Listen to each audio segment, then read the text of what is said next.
All right, breathe for a second. Because before we jump in, I need to say this clearly. 2025 was one of those years where gaming reminded us why we fell in love with it in the first place. Not because of graphics, not because of trailers, but because of moments. The kind of moments where you pause the game, stare at the screen, and go, yeah, this is special. So this list, this isn't corporate. This isn't sponsored. This is based on what players actually loved, argued about, defended on Reddit, and couldn't shut up about online. Let's start properly. First up, we have Claire Obscure Expedition 33. This game didn't walk into 2025 quietly, it kicked the door down. At first glance, yeah, it looks like another stylish turn-based RPG, but 5 hours in, you realize something. This game is doing its own thing. The combat isn't about spamming menus. It's about timing, positioning, and understanding your enemies. Every fight feels intentional. You're not grinding because you're underleveled. You're learning because the game demands it. And then there's the world. It's haunting, melancholic, beautiful in that everything is falling apart but still worth saving kind of way. The story doesn't spoon-feed you. It trusts you. It lets silence sit. It lets scenes breathe. By the time the credits roll, you don't just feel like you beat a game.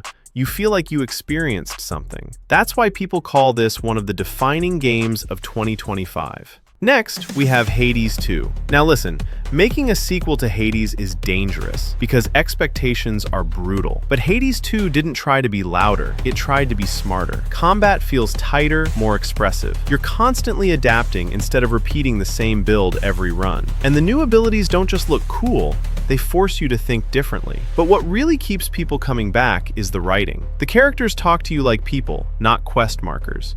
Their relationships change based on how you play, how often you fail, how stubborn you are. You'll die, a lot. And somehow the game makes that feel like progress instead of punishment. That's not easy to pull off. That's mastery. Next, we have Hollow Knight Silksong. Let's be honest, this game lived in people's heads for years before it even released. And when it finally dropped, no excuses, no hand-holding, no mercy. Silksong is faster, sharper, and more demanding than the original. Movement feels like a dance, but mess up one step, and the game reminds you who's in control. The world design is insane. Every area feels handcrafted, mysterious, and dangerous. You're not just exploring, you're surviving. Boss fights are pure focus. No cheap wins, no random luck. When you win, it's because you earned it. This game didn't just meet expectations, it weaponized them. Next, we have Death Stranding 2, On the Beach. All right, this one needs a real conversation. Death Stranding 2 doesn't care if you get it immediately. It cares if you feel it. The pacing is deliberate.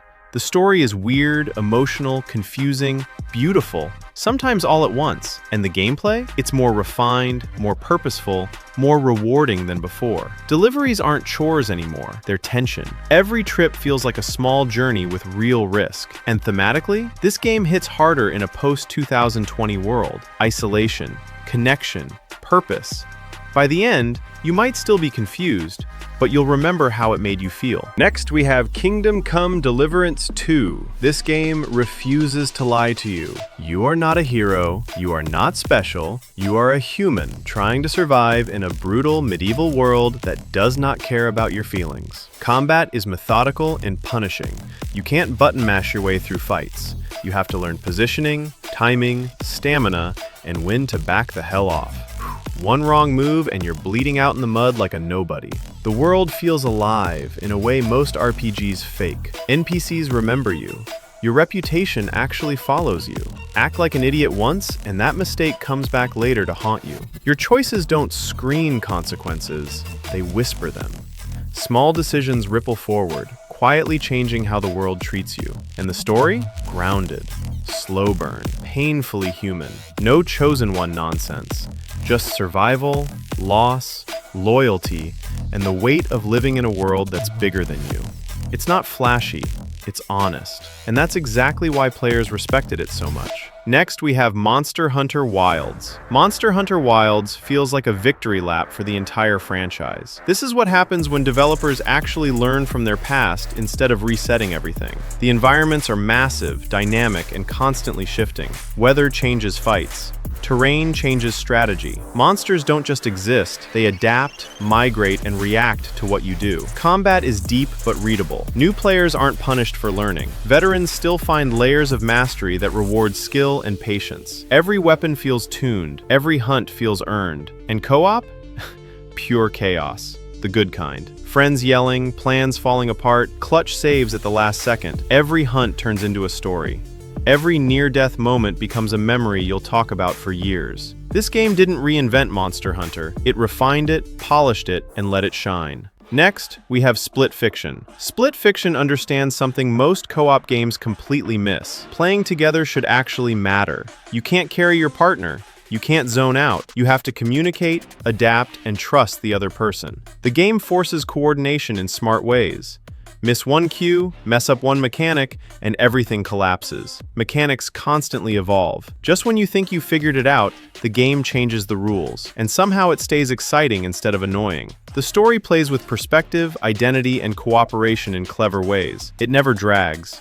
It never overstays its welcome. It's one of those rare co-op games where both players feel equally important. No sidekick energy, no dead weight. Next, we have Blueprints. Blueprints doesn't shout for attention. It whispers. This is a game that trusts silence, trusts atmosphere, trusts you. Puzzles unfold slowly, naturally. The narrative reveals itself piece by piece, like you're uncovering something you weren't meant to find. Every discovery feels earned, not handed to you. This game rewards curiosity, not speed.